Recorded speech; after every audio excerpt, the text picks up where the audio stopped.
Hello and welcome everybody back to episode 2 of Brace for Reality and Jump for Certainty. It is Dom, Charlotte and Nilo here. Everybody say hello. Hello. And today, Nilo, maybe you want to start us off on our juicy topic. Yeah, for today's episode, first we're gonna cover a question that I actually have been waiting to get the opportunity to ask you guys. And that would be, what are you most afraid of right now? Looking forward, going to India for a month. Okay, so to be completely honest, I think I'm mostly afraid of a lot of insects. Actually, Dom made me scared of the mosquitoes. I'm sorry, I've riled the class up. I've instilled an irrational fear Yes. now that has infected the whole class. Exactly. But I think that apart from that, I'm also pretty scared of the number of people. I have never been in a city where there's, I think, 8 million people in Hyderabad or something. 9 point something. Oh, 9 even now? Okay, great. So yeah, So just so for some context, we are going to be going to Hyderabad. And I don't know, Nilo, do you have any information to share on that? Yeah, actually, we're both overshooting with the population. It's 6.8 million people. Okay, so you can imagine for people like us living in Copenhagen, in Denmark, the whole country of Denmark has how many? 5.5 million. Exactly. So we're going in the city that has more people than the whole country of Denmark. So I have to say that I'm a bit scared of that. I don't know. I feel like it's a complete different world. I'm not sure that I can actually realize or like have an idea of what I'm gonna get into. Yeah. Do you have anything, Nilo, or? Fears? Well, Dom is gonna make fun of me for saying this, but I'm scared of the street vendors and the street food itself. Nilo is like the worst person to bring to India. He doesn't want to do anything. Yeah, I won't agree with that because I feel like I'm cool to an extent with a lot of things, but I'm not gonna eat from the street vendors there. So yeah, you can dare me as much as you want, but you won't see me at 2 a.m. going for a cheeky hot dog. I think you will be a different person when you come back, Nilo. I can Yeah, feel we're it. gonna do a thing called dares, where we're gonna at least the dares is just me forcing Nilo to try everything. It's gonna be interesting spending such an extent of time in Asia itself. I've never actually visited that part of Asia, so I've only been to the very touristic. It's gonna be a really cool experience itself, and brand new in the sense that we're not just going to go sightseeing. So Yeah, I think on these like little fears or something, like on the more company side, we already like have some of our friends in some groups, or I don't know if in your groups it's been like that, but not in mine personally, but already quite some challenges in like reaching out to the companies, etc. So Okay, so maybe that brings us to our next point. How has it been for all of you guys with your team experiences and Charlotte, what you were saying now, company experiences? For me, it has been honestly a lot smoother than I thought. I don't know why I had these expectations that it was going to be super complicated, but it was very smooth. We reached out to the company. It was very interesting. They were super nice. So far, I have to say that they send us a lot of PowerPoints that were really nice. I'm very happy so far. The only thing I have to say is that it has been completely different from the topic of our class. So what they are requesting from us, like the company is requesting from my group, is quite different from the whole purpose of the class. So this is Are the nice models not fitting in? Yeah, already it's starting. Already the expectations are not completely matched between the class Why and can't the I company. use my CVS knowledge for this? That's, I would say, would be like the starting point. Yeah. So what about you guys? Yeah, Nila, how's it? I feel like we've chatted with some people in our grade, obviously, to try and get a landscape of how things have been. And I would say that it's very mixed reviews. Some people are having, like what you've just said now, super easy time. Some, it's been rather difficult to get in contact at all. And Nilo, I think one thing we can both agree on, because we're in the same company group, is it's more that the plans change I mean, I feel like I'm back at home in South Africa. The plans change, like this. If I want to move a meeting, we move it now. Yeah, and it's actually, going to happen in 30 minutes. This reminds me that... Very un-Danish, by the way. You will be scolded off in Denmark if you change the plan. This actually reminds me that between the first paper that we received about the company, the second one, and the call that we had, all three had a different goal. A completely different goal. So, yeah, I actually forgot that point, but this is already something that you just mentioned that is... Yeah, that's something I experienced as well. I didn't have that much assumptions going in, but overall, I'm a bit surprised by the amount of change and the extent that the kind of whole structure of the plan shifts. Not just the plan and the execution schedule, but the plan itself will shift. So from the first touches that we had to actually getting into touch and now looking at the next steps, there has been significant change in our group already. Other than that, I'd like to touch upon our team and actually a conversation that me and Dom were about to have before this podcast. But Don't grill me. what is your experiences so far with the team dynamics? Maybe something to this is mention actually- about this is already, I don't know about you, but at least all the teams have very different cultures within the team, right? Already. So this is, of course, I think it's mainly Europeans, but still... We are a big international group. Not you, yeah. though. But yeah, it's pretty international, and I think that's already like definitely some differences that you can tell. I would say, I think at least what we were somewhat prepared through from the lectures is Sudhanshu had told us, there is going to be a lot of communication mishaps and whatnot, but something that I wasn't prepared for is actually how difficult it would be to get our internal team on the right track before communicating with the companies. What do you mean by the right track?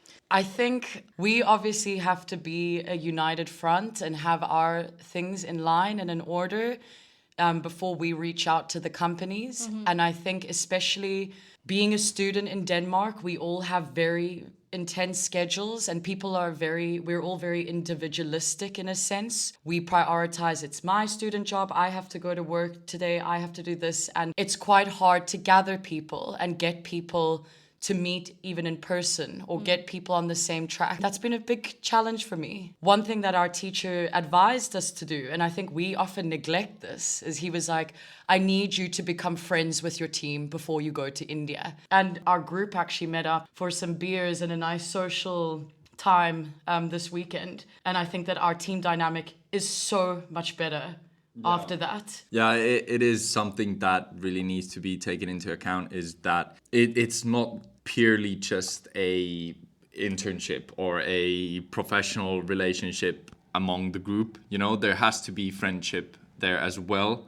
Otherwise, it's going to be difficult. So you're going to spend the working hours, the free time hours. I understood that we're even sharing rooms, so there's no personal time in that sense. When we are still in Denmark, and it kind of is that setting where everyone has their own schedule and they're doing their student job and they're doing their own program, and we just meet in class, it really develops into that really professionalist kind of school friendship type. You need to break that before you actually go to India. I had really good conversations last Friday when we met over our social circle, so it was good. Actually, that's interesting because also Denmark is super individualistic, right? But actually, we're going to a country that is really like a collective communities. They really, I think in India, they work a lot in collectivity and stuff like that. So it's like, I hope that I can like learn a lot from how they function as well. And I think something that's really at least positive with our group, not just our teams, but the whole class going, is we all have a shared common goal. Even though we're all from different backgrounds and study backgrounds and whatnot, we all want to leave this place and be immersed in something completely different. And that is, at least we perceive that India is going to be this more community, culture, team kind of way of working. And I think we're all very excited to try that. Then on that, just want to ask a question on how would you improve that when it comes to our team specifically, and even looking at the bigger picture of our collaboration with the company in India? I don't really know how to answer that actually. I think just listening to Sudhanshu's advice when we were in class, him just saying it's really important that you all get to know your team members and you get to know what each other's tics are. You get to know what each other's strengths are, each other's weaknesses, knowing each other's roles. In every group there's a role. Someone that's quite dominating, maybe someone's more of a follower. Maybe certain people like to take the lead only in smaller groups or in pairs, and it's too much if it's with 4 people at the same time. And, you know, also group dynamics change when somebody isn't in the group. Let's say somebody's ill, the group dynamic changes again with that person absent. So I think it's a whole thing of us really showing a willingness to want to get to know each other, and also being brave in asking each other the questions, because I think we're so complicit and very kind and meek and humble that we don't, you know, in Denmark we're very conflict shy. It's like, if the waitress gives you the wrong dish, don't say anything. Like, just be quiet and eat it, even if you have an allergy. Like, you can get your EpiPen out later. Like, don't cause a scene. But I think, we're going to have to be brave and really ask the tough questions. I would say, like, it's really what you're saying now, like managing expectations. Yeah, exactly. I know that we hear this all Aligning, the time, like every company, manage expectations. But it's, for example, if Nilo is taking a lot of initiative and he's scheduling all of the meetings, and maybe he's also taking the notes and being the scribe. For all we know, maybe I think, oh, he just likes doing that. Yeah. He likes to be the leader in this. He likes to do that. So that's fine. I'm going to let him do it and not say anything. But for all I know, Nilo's going home and saying, this group is so lazy. If I wasn't here, nothing gets done. It's always me that has to be the structured one and whatnot. And I'm going home thinking, but he likes to do that. Yeah. I like the leadership. I like to take the notes and I like to be on top of the things. But meanwhile, I'm also like my head spinning, you know? I also have that control freak-ish aspect where I'm like, okay, I need to have the puppet master. It's actually something that can tend to be hard for me, as like I'm not necessarily always taking the lead, but I know this about myself. But then I really hate it when someone like is a very like wants to control everything. And but you see what I often work at this summer camp in Sweden, and we do a lot of like konflikthantering, like conflict resolution and team dynamics. And I think something that would be really interesting for us to integrate with our teams is something called the 24-hour rule. If you're feeling really overwhelmed and burnt out because we don't take initiative or we're doing something wrong and it bugs you, you have to bring it up within 24 hours and say, Dom, when you do this and this, it makes me feel like I have to do everything, and I'd appreciate it if you took more initiative, because then it makes me feel da-da-da-da-da. The reason why it's called the 24-hour rule is if you don't bring it up within 24 hours, and let's say we're a week into a company project and Nilo is so angry with me now, guys. He's basically fuming. And I'm like, why is this guy so angry? Like, he's such an angry guy. I don't get it. And it's because how should I know what you're upset about or what I've done to annoy you? Yeah. If I have and that happened on Monday and it's Friday now. Yeah. I don't know. Now I just think you're just a grumpy person. Yeah. And now there's more conflict. Yeah, I think really overall in these new team dynamics, communication is the key to collaboration, really. Yeah.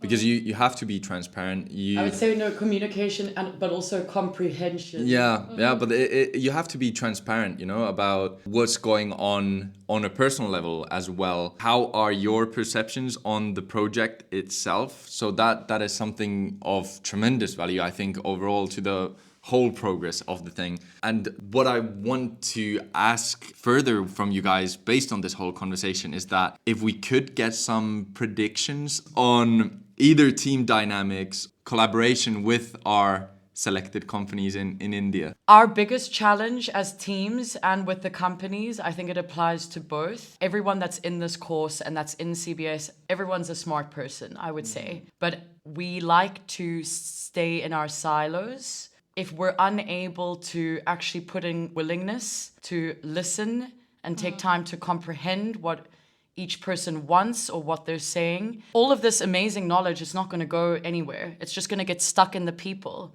And we have to be able to bring out each other's knowledge and be able to funnel it. And that's also from the company side. Yeah, one of the risks I could totally see, like the group is like talking to the company and everyone is saying the opposite, you know, or like honestly, I can totally see this happen. And like we thought we were aligned, but then it's completely different. Or like also with the company, we thought that we understood their expectations and we just did not understand anything. Or like, so I feel like this is definitely something that we have to work on, or like, yeah. I have two predictions. First prediction goes actually both ways. So I think the teams will have a difficult time understanding what the companies actually wish for. The other way around, the teams themselves will have a hard time maybe opening the door or shedding the light on the actual purpose of what the learning should be and the outcome of this. I feel like sometimes the company also doesn't have one specific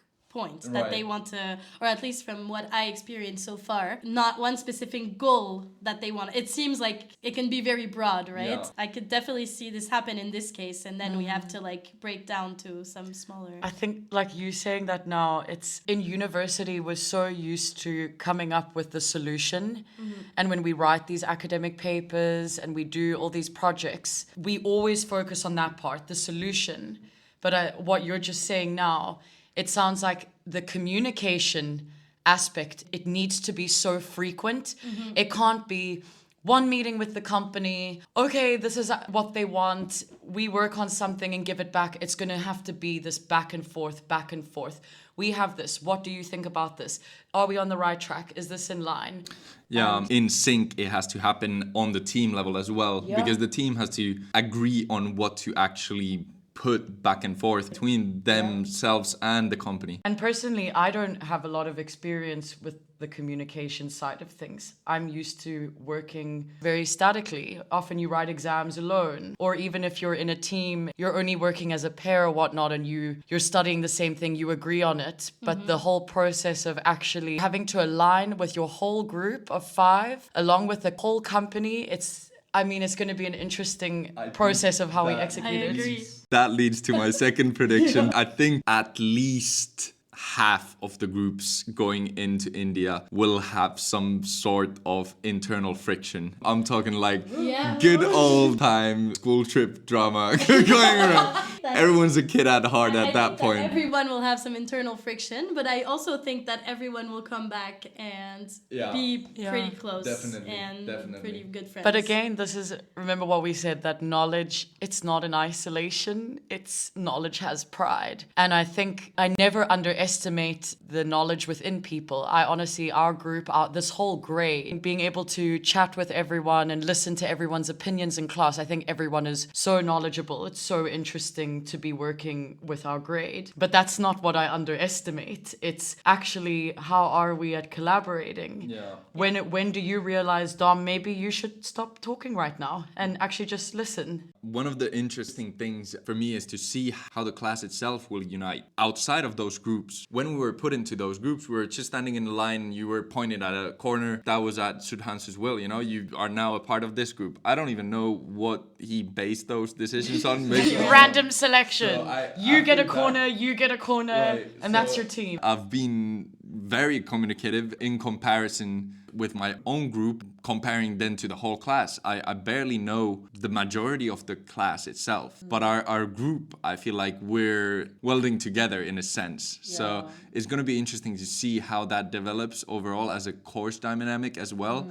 Are we all going to be best friends, or is it just those groups really hanging out to the end? Yeah, in my opinion, at least what I can see happen is that sometimes you will need to get out of your group a little bit. I think that spending 4 weeks with the exact same people could be a bit tough sometimes. That's where the others come in game, like at dinner in the evenings or something, you need to talk to someone else maybe, and there I can see like some new bonding experience happen at this moment. I hope that I get to talk a lot to the other groups, because I think that I can learn a lot from what their experiences But we are can as we well, can yeah we right? can share in each other's experiences at least. Like Yeah. we're having a communication difficulty with da da da da, and it's like, oh, maybe you guys should try this when we had the Exactly. same issue. But I also think it'll be interesting to see after the immersion the work that we create and hopefully the tiny impact that we can make for this company. Is it noticeably better now that we've had a whole month to get to know each other? On a very personal level, and that very personal level could be we're gonna have bad stomachs together. Maybe that will unite us. Yeah, that is And true. maybe we'll end up doing even greater work from knowing each other just that much better versus if we only met each other once a week in Copenhagen in class to write this assignment. I think it's gonna have a very different result. I'm very much looking forward to actually those dinners. So that's just a quick take on that. Okay, do we have any concluding remarks for this episode on expectations? Well, my concluding remarks would be that very excited at this part of the journey. It's been a very waiting kind of atmosphere in the class. So when we actually see each other next time, it will be in the arrivals terminal at the Hyderabad airport. That itself is just really weird to think about, right? That is my kind of closing remark. Yeah, I agree. I think, or at least for me, I really hope that I can take so much from this like group experience because I think it's probably one of the closest to a very real group experience that I'm gonna have, let's say. I really, really hope that I can get so much from the company. Honestly, I feel like I already learned in one call, so I'm really looking forward to that. And I'm very, very excited. I just only think about India all the time, every day. I talk about I this sleep, I dream No, India. I talk about this to all my friends because that's all I have in mind. Like vaccines check, medication check. So yeah. I think my concluding one would be, I hope that people don't perceive me as being an anti-group person. I'm most definitely not. I'm actually very much a pro-team person. And what drew me into this India immersion is I never wanted to do anything like this by myself. What pulled me into this was knowing that I was going to have a whole team of students similar to me sharing the same goal as me on this trip. So I'm really excited that And very I have happy this to community. go with Indians as well. Glad to know the place and Yeah. So yeah. And we will see you in 2 weeks on the grounds of Hyderabad. Yeah. very exciting.